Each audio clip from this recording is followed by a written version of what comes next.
po sa pagkakataong ito.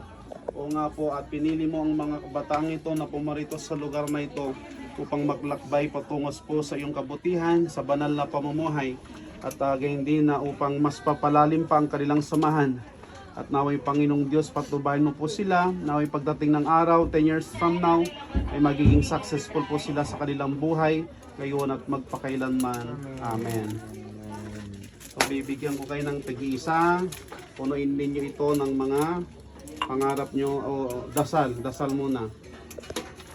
Dasal muna po, tapos may separate paper para sa Yung, pangarap. yung mga dasal ninyo, dapat serious yung mga dasal ninyo. Yung mga gusto nyo mangyari sa buhay, yung mga kung may problema kayo sa kasama nyo, sa pamilya nyo. Pwede kayong mag-iwalay muna kung saan. Walang kopyahan ah. Wala po. Kopyahan?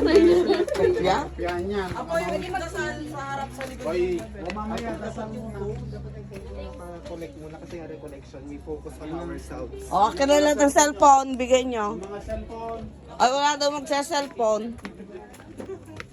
30 minutes. English yun eh. Ba, kahit anong Tagalog, mo nyo na Suratan lang nga po. Apo, ano po yung steps ng prayer? Like, from the... Papuri, pasasalamat, patawad, hinihiling. Pasasalamat tas yung mga gusto nyo. O, Tagalog good. Dasal nyo.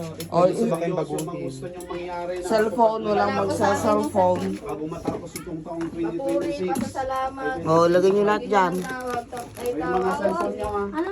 Lagay nyo na dito, o, para minsan yung cellphone. Papuri, praise. Yun. Praise for... Forgiveness, patawad, pasasalamat, at sinihiling yung lahat. Yan, isipin nyo muna bago isipin nyo muna yung mga